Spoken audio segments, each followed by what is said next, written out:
എൻ്റെ എല്ലാ പ്രിയപ്പെട്ട സുഹൃത്തുക്കൾക്കും ഐതിഹ്യ കഥകളിലേക്ക് സ്വാഗതം.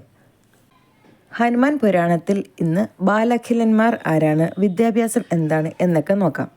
ക്രതു എന്നൊരു മുനിയെക്കുറിച്ച് കേട്ടിട്ടില്ലേ? സപ്തർഷികളിൽ ഒരാളായ ക്രതു സന്തതിയെ വിവാഹം കഴിച്ചു. ആ സന്തതിയിൽ നിന്ന് 60,000 പുത്രന്മാർ ജനിച്ചു. ഇവരാണ് ബാലഖിലന്മാർ. തള്ളവിരലിൻ്റെ പകുതി മാത്രം വലിപ്പമുള്ള ഇവർ ജിതേന്ദ്രിയരും സൂര്യന് തുല്യം തേജസ്സുള്ളവരുമാണ്.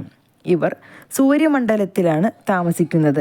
സൂര്യൻ സഞ്ചരിക്കുമ്പോൾ ഇവർ പക്ഷികളുടെ രൂപത്തിൽ തേരിന് മുന്നിൽ സഞ്ചരിക്കുന്നു.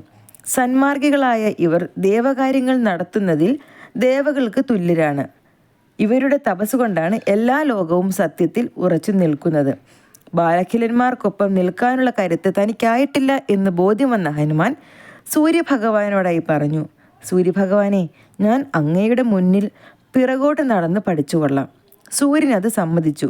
അന്നു മുതൽ ഹനുമാൻ സൂര്യൻ്റെ ശിഷ്യനായി.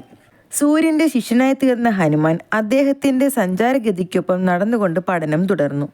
പഠിക്കാനുള്ള അവൻ്റെ താല്പര്യവും ശുഷ്കാന്തിയും ധാരണാശക്തിയും സൂര്യനെ അത്യന്തം സന്തുഷ്ടനാക്കി. തൻ്റെ ശ്രദ്ധ മുഴുവൻ സൂര്യനിൽ കേന്ദ്രീകരിച്ച് സൂര്യഭഗവാന് അഭിമുഖമായി നിന്നുകൊണ്ട് സൂര്യഗതിക്കൊപ്പം പിറകോട്ട് സഞ്ചരിച്ചു.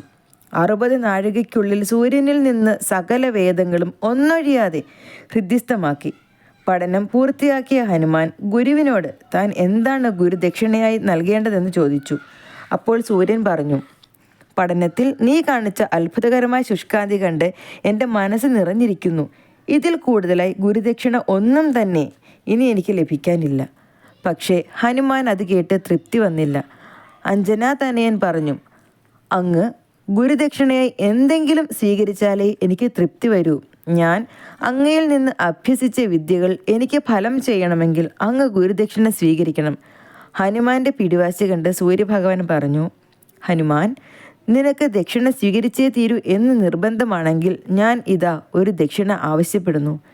നിന്റെ വംശത്തിൽ പിറന്നവനും എൻ്റെ മകനുമായ സുഗ്രീവൻ ബാലിയോടൊപ്പം കിഷ്കിന്ധയിൽ വസിച്ചു വരുന്നു. അവൻ ബാലിയോളം ശക്തനല്ല. ദുർബലനായ അവൻ്റെ മന്ത്രിയും സഹചാരിയുമായി നടന്ന് നീ അവനെ സഹായിക്കുക. അതാവട്ടെ നീ എനിക്ക് നൽകുന്ന ഗുരുദക്ഷിണ. സൂര്യഭഗവാന്റെ ആജ്ഞ അനുസരിച്ച് ഹനുമാൻ നേരെ കിഷ്കിന്ധയിൽ എത്തി. സുഗ്രീവനെ കണ്ട് സ്വയം പരിചയപ്പെടുത്തി. അതിനുശേഷം ഹനുമാൻ സുഗ്രീവന്റെ മന്ത്രിയായി. ആ കാലത്താണ് സീതയെ അന്വേഷിച്ച് രാമലക്ഷ്മണന്മാർ അവിടെ എത്തുന്നത്. ഹനുമാൻ അവരെ സമീപിച്ച് വിവരങ്ങൾ ആരാഞ്ഞ ശേഷം രാമലക്ഷ്മണന്മാരോടൊപ്പം സുഗ്രീവ സന്നിധിയിലെത്തുകയും ചെയ്തു.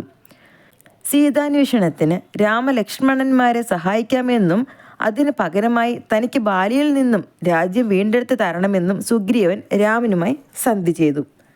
സീതാന്വേഷണത്തിനായി പോയ ഹനുമാൻ സമുദ്രം ചാടിക്കടന്ന് ലങ്കയിലെത്തി.